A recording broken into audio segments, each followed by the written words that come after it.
So again, you begin to be clean by finding out, what does somebody want? Why are they here? Once you hear what they want, all right, step 2 is you want to find out, well, why do you want that? What happens if you get that? Now, I'd like to, right off the bat, make a distinction between what I'm going to call incremental coaching and transformational coaching. Generally, what I do, what I specialize in, what the majority of this communication module is about, is transformational interactions. So that when somebody steps inside of this crucible of experience with you, they're here to be transformed. It's a different level of skill development because it requires you to pay supreme attention to what's going on the outside.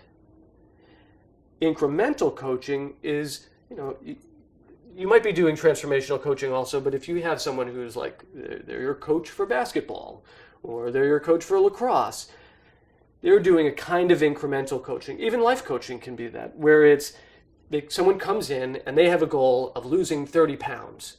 And you're going to help them day in, day out, week in, week out to stick to the caloric intake that they want and stay with those exercises and do the things they need to do to get from point A to point B. That is different than transformational coaching, which is somebody comes in and they say, I want to lose weight, but I can't. Or I have this awful thing that happened to me and I can't stop thinking about it. So now I say, well, what do you want?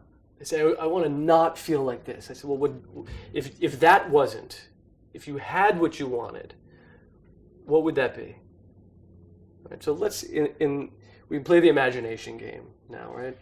Where we say that they're able to just access it and go, if I wasn't doing that, geez, I'd feel amazing, right? If they can't access it, I said, well, tell me about a time when that wasn't. Like, was there ever a time where that trauma didn't exist? Or where you felt empowered to lose weight? Or you felt empowered, you felt like you couldn't do anything wrong. You couldn't put a foot down wrong. What was it like? And what they'll say is that in that moment they go, and they access the experience full blown. Here's where you have to be what I'm calling clean. Clean in this case is having your own internal lenses swept clean of imperfections so that you're able to be totally present with your client, so that you hear and see and smell and taste and the interaction, right? You feel it, everything in you. What's happening for them, with them, inside of them in that moment. Right? So it's really about, you're putting all of your attention on the other person so that when they access the state in front of you of what it means for them to be in a state of total possibility, you're present to notice what's happening rather than in your head with a tiny little voice talking to you about something else. Boy, I need a coffee. Boy, I can't believe that thing happened to me earlier today. Oh, I feel awful about that. You're not in there making pictures, right? You don't want to be doing that stuff.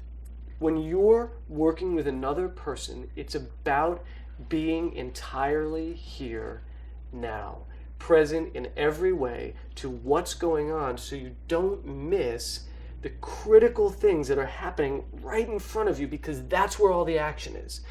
Whoever's coming to you, they're already perfect. Right? So here's one of my implicit biases. You want to get rid of all your presuppositions about who they are and what they are. They look like this, therefore they're this kind of person. Let it all go. The only assumption I want you to have is that this person in front of you is designed perfect.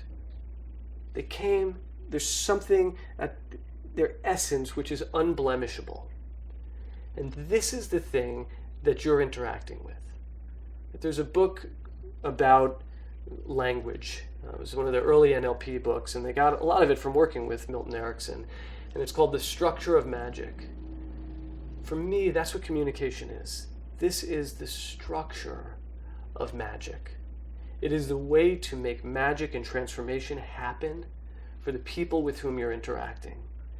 So let's get into some practical pieces, right? First and foremost, be intentional about this. Be intentional about paying attention to the person in front of you, eyes open, ears open, feeling senses on. Sometimes when people come in, I'll do a scent check on them because I want to know how they smell when they come in, and I'm going to smell how they are when they've transformed. My wife has a nose like a truffle pig. She could be a French nose, creating perfumes because she can smell what's happening from 6 leagues away in a way that I can't. So to some degree, I'm almost hallucinating that I can smell the difference in their states.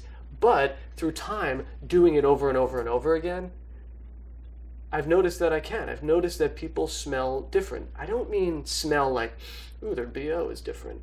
I mean, there's something unconscious. There's something about what they're putting off, their pheromones, that changes when they access this place of total possibility.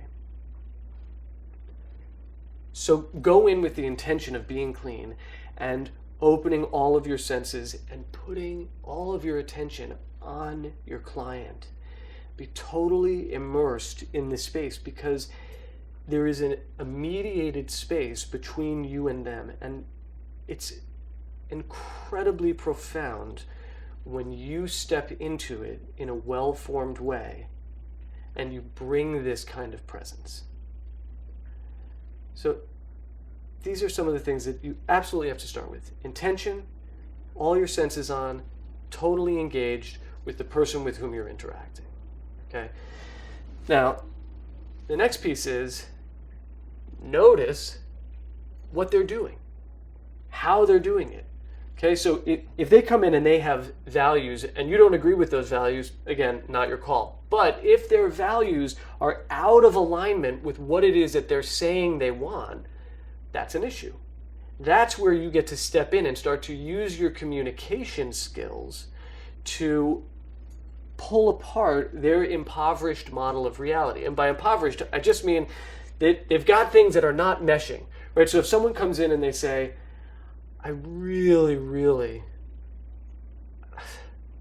I want to go out and I want to be confident and I want to find a partner.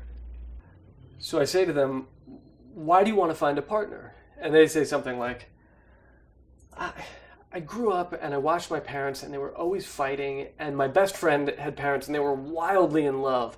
And I just knew that's the life that I wanted. But, it's not for me. I come from parents who are broken. That's all I ever know. 2 things that are really important here. First, when they went off and got all googly-eyed about their friends' parents, that is the state I want you to be present to seeing. This is what they look like when they're having the experience that they want to have. This is transformational coaching. What you care about is that, like this, they feel in themselves the state that they want. Okay? So my goal in this interaction is not to get them connected to someone. I'm not giving them dating advice, at least not yet. I want them to go, tell me about what it was like when you were at your friend's house. You said their parents were in love. How'd you know they were in love? And they go, I don't know. It was just, you just tell. What I see, watch my face. Like I'm doing a pretend version of it, but I'm going, right? So I'm cocking my head and I get like light in my eyes and I smile and I've changed the way that my torso's facing. These are the cues of how I'm showing you that in this pretend version they do in love. I don't know. You can just tell. So I pay attention. I go, okay, so when they were in love, what was your favorite thing about it? So I'm asking them questions to get them to go deeper. My favorite thing, shoulders go up. My favorite thing is, I don't know, they just listen to each other. They're giving me all the information now. So what's it like when you listen to someone like they did? I don't know. I hear them in a different way, and they hear me. So what I want you to pay attention to, again, this is transformational coaching. I'm coaching based on the state of them being in the solution that they came here to fix, right? I want to get in a relationship, and I don't know how, or it's not for me. And now they get into this whole thing, and I am driving the state. I'm asking them questions to deepen it, and then I'm going, so like this. Like if you were like this and you found somebody else who also was like this, do you think you could have a relationship with them? Maybe. We'll get to the issue in a second, but this is how I start to drive them into a state. You can only do this if you're on the outside and you're paying attention to all of these subtle things that are happening.